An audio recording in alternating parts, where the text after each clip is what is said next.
Hola a todos los amigos de YouTube, ¿cómo están? Hoy vamos a seguir con un nuevo video de los textos constitucionales, una lectura acabada de la que llevamos varios capítulos comparando tanto la Constitución del 80, actual Constitución vigente en Chile, con el borrador de la Convención Constituyente o la Convención Constitucional que fue entregado en marzo de este año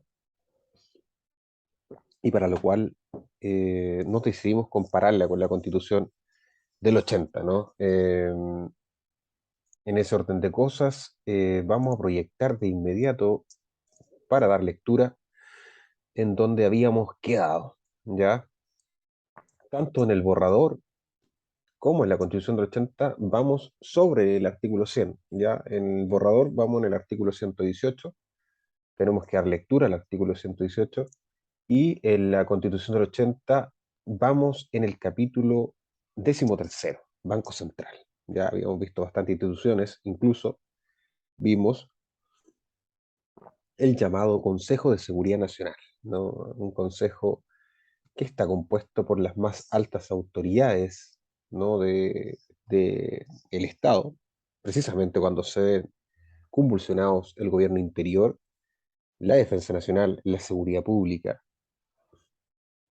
las relaciones exteriores y de la economía y finanzas del país, ¿no? En definitiva, cuando hay casos de extrema gravedad institucional, este Consejo de Seguridad pasa a funcionar, ¿no?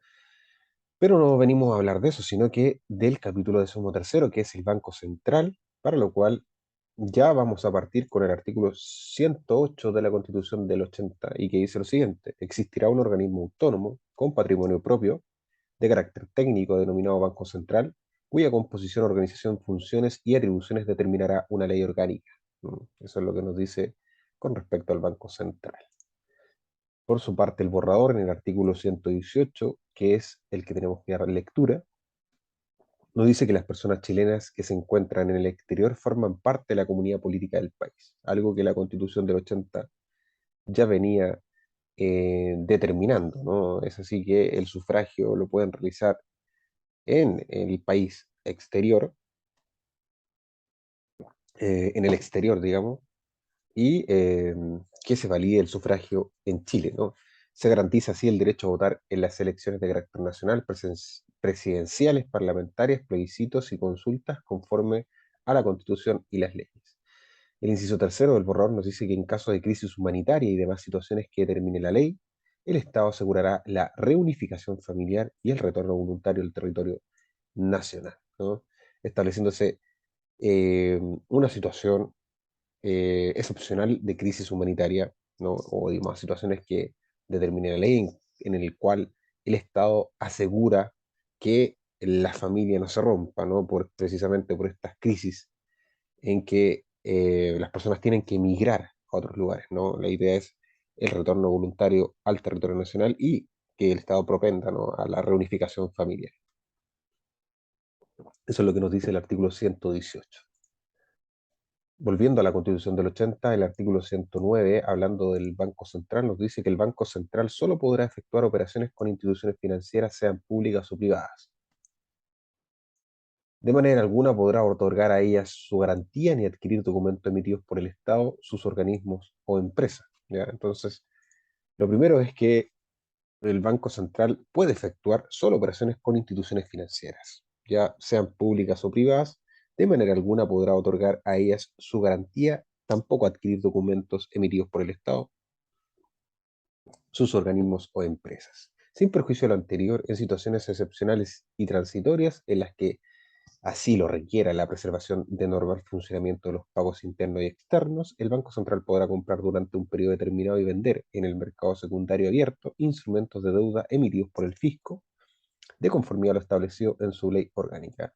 Siguiendo este orden, el Banco Central está constituido de manera autónoma precisamente para que el Estado no pida plata del Banco Central, ¿no? Pero en casos excepcionales puede suceder que tenga que suceder, ¿no? Que el Banco Central deba comprar en un periodo determinado y vender en el mercado secundario instrumentos de deuda emitidos por el fisco. Ningún gasto público o préstamo podrá financiarse con créditos directos o indirectos del Banco Central. Con todo, en caso de guerra exterior o de un peligro de ella, ¿qué calificará el Consejo de Seguridad Nacional? El Banco Central podrá obtener, otorgar o financiar créditos de Estado, entidades públicas o privadas. Solo en caso de guerra exterior, ¿no? O de peligro de ella. El Banco Central no podrá adoptar ningún acuerdo que signifique de una manera directa o indirecta establecer normas o requisitos diferentes o discriminatorios en relación a las personas, instituciones o entidades que realicen las operaciones de la misma naturaleza. Entonces, eso es lo que nos dice sobre el Banco Central el capítulo 13, terminando así el artículo 109 y empezando ahora con el gobierno de administración interior del Estado. El borrador en su artículo 119 nos dice ahora que empezaríamos con las acciones constitucionales. Recordemos que en la Constitución del 80 estas acciones constitucionales están para darle aplicación directa a los derechos que están establecidos más atrás, ¿no? En este caso, en el borrador de los primeros artículos hasta el 100 se han establecido derechos, ¿no? Y las acciones son para darle eficacia a aquellos derechos de manera directa, ¿no? Aquellas acciones en la Constitución del 80 están en el artículo 20, el recurso de amparo o acción de amparo, y en el 21, el recurso de protección. El artículo 119 nos dice que toda persona que por causa de un acto u omisión sufre una amenaza, perturbación o privación en el legítimo ejercicio de sus derechos fundamentales podrá concurrir por sí o por cualquiera en su nombre ante el tribunal de instancia que determine la ley, el que adoptará inmediato todas las providencias que juzgue necesarias para restablecer el imperio del derecho. Muy igual calcado con respecto a el recurso de protección. Esta acción podrá deducir mientras la vulneración persista. La acción se tramita sumariamente y con preferencia a toda otra causa que conozca el tribunal. El recurso de protección, digamos. Esta acción cautelar será procedente cuando la persona afectada no disponga de otra acción, recurso o medio procesal para reclamar su derecho, salvo aquellos casos en que por urgencia y gravedad pueda provocarle un daño grave, inminente o irreparable, otorgándole así al recurso de protección un carácter excepcional, ¿no? Y en este sentido, en este mismo orden de cosas, también subsidiario, ¿no? La idea es haber ocupado todos los otros medios disponibles. Al acoger o rechazar la acción, se verá señalada el procedimiento judicial que en derecho corresponde y que permita la resolución del asunto. El tribunal competente podrá, en cualquier momento del procedimiento, de oficio o a petición de parte, decretar cualquier medida provisional que estime necesaria y alzarla o dejarlas sin efecto cuando estime conveniente. No podrá deducirse esta acción contra resoluciones judiciales, salvo respecto de aquellas personas que no hayan intervenido en el proceso respectivo y a quienes afecten sus resultados. La apelación en contra de la sentencia definitiva será conocida por la Corte de Apelaciones respectiva. Excepcionalmente, este recurso será conocido por la Corte Suprema si respecto a la materia de derecho objeto de la acción existen interpretaciones contradictorias sostenidas en dos o más sentencias firmes emanadas de Cortes de Apelaciones. Acá se produce como un recurso de unificación de jurisprudencia, algo como que si efectivamente yo apelo contra una sentencia definitiva de un recurso de protección, em, ese recurso no será conocido por la Corte Suprema, solo si respecto hay interpretaciones diversas o contradictorias sostenidas en dos o más sentencias. De estimarse en el examen de admisibilidad que no existe tal contradicción, se ordenará que sea remitido junto con sus antecedentes a la Corte de Apelaciones correspondiente para que así lo estime admisible, lo conozca y lo resuelva. Esta acción también procederá cuando por acto o resolución administrativa se prive o desconozca la nacionalidad chilena. La interposición de la acción suspenderá los efectos del acto o resolución recurrida. Tratándose de los derechos de la naturaleza y derechos ambientales, podrá ejercer esta acción tanto la Defensoría de la Naturaleza como cualquier persona o grupo, estableciéndose un recurso de protección directo contra los derechos de la naturaleza y derechos ambientales, algo sumamente bueno, sumamente bueno. Ya vemos que la creación de la Defensoría de la Naturaleza va a estar precisamente para defender aquellos derechos cuando sean perturbados con esta acción constitucional que sería el recurso de protección. En el caso de los derechos de pueblos indígenas y tribales, esta acción podrá ser deducida por instituciones representativas de los pueblos indígenas, sus integrantes o la Defensoría del Pueblo, que es la idea de defensor o ombudsman, de alguna forma, de una persona que está para eh, resolver aquellas perturbaciones de derechos de pueblos indígenas. Eso es el artículo 119, estableciéndose la acción de protección, algo innovador en cuanto a derechos de la naturaleza y derechos ambientales y derechos de pueblo indígena y tribales, ¿no? Lo demás está tal como está, eso sí, sin remitirlo solo a cierto catálogo de derechos, sino que a cualquier derecho que sea perturbado y considerando el carácter excepcional de la acción y subsidiario a la vez.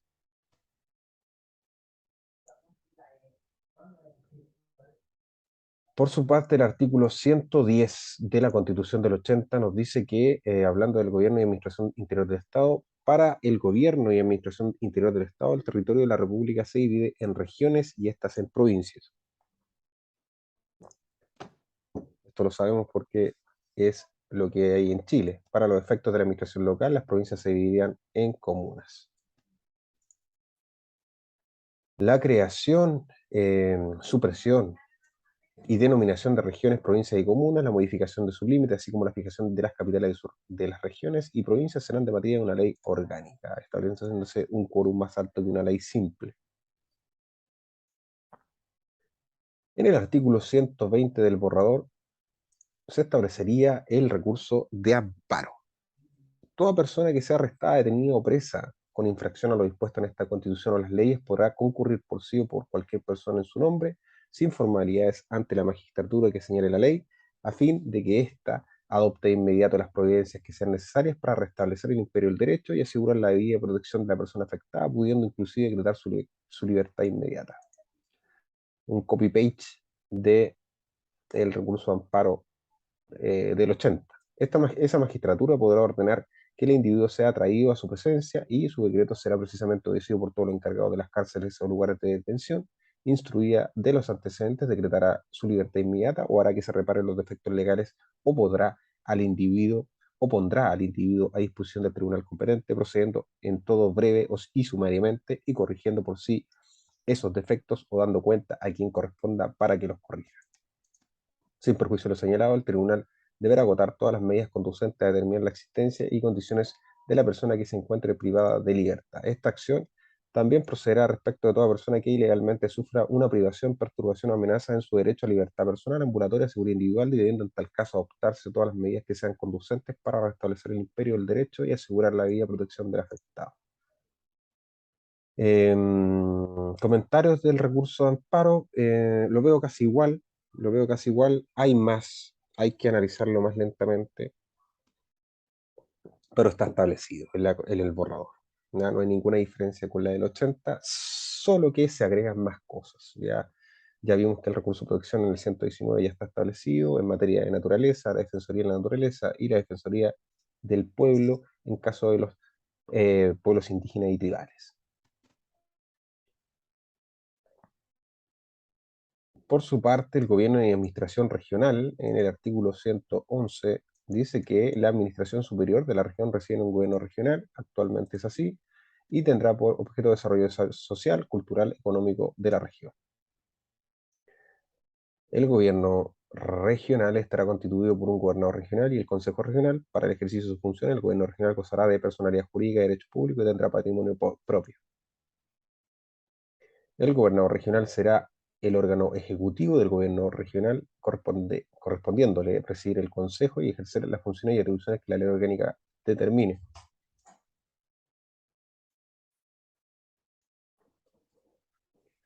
Decíamos que el gobernador regional será el órgano ejecutivo, ¿no? En ese sentido le corresponde presidir un consejo y ejercer las funciones y atribuciones que una ley orgánica le determine en coordinación con los demás órganos y servicios públicos creados para el cumplimiento de la función administrativa. Asimismo, le corresponderá la coordinación, supervigilancia o fiscalización de los servicios públicos que dependen o se relacionen con el gobierno regional. El gobernador regional será elegido por sufragio universal en votación directa. Será electo el candidato a gobernador regional que obtuviera la mayoría de los sufragios válidamente emitidos, y siempre que dicha mayoría sea equivalente al menos al 40% de los votos válidamente emitidos, en conformidad a lo que disponga una ley orgánica constitucional respectiva. Durará en el ejercicio de sus funciones por el término de 4 años, poco, muy poco, pudiendo ser reelegido consecutivamente para el periodo siguiente. Si la elección del gobernador regional se presentara más de dos candidatos y ninguno de ellos obtuviera al menos 40% de los sufragios válidamente emitidos, se procederá a una segunda votación que circunscribirá a los candidatos que hayan obtenido las dos más altas mayorías relativas y en ella resultará electo aquel de los candidatos que obtenga el mayor número de sufragios. Esta nueva votación se verificará de la forma que determina la ley. Para los efectos de lo dispuesto en los dos incisos presentes, los votos en blanco y nulos se consideran como no emitidos. La ley orgánica respectiva establecerá las causales de inhabilidad, incompatibilidad, subrogación, cesación y vacancia del cargo del gobierno regional, sin perjuicio de lo dispuesto en los artículos 124 y 125, que corresponderá más adelante, ¿no? Vamos a quedar hasta acá. Leímos todo lo que corresponde al gobierno regional y la forma de elegir al gobernador regional. Los demás, en cuanto a su inhabilidad, incompatibilidad y subrogación, cesación y vacancia, está en una ley orgánica. Vamos a quedar hasta acá, hasta el artículo 111. El 112 está derogado, pero vamos a ir en el 113 después. Y en el 121 quedamos en el borrador constitucional.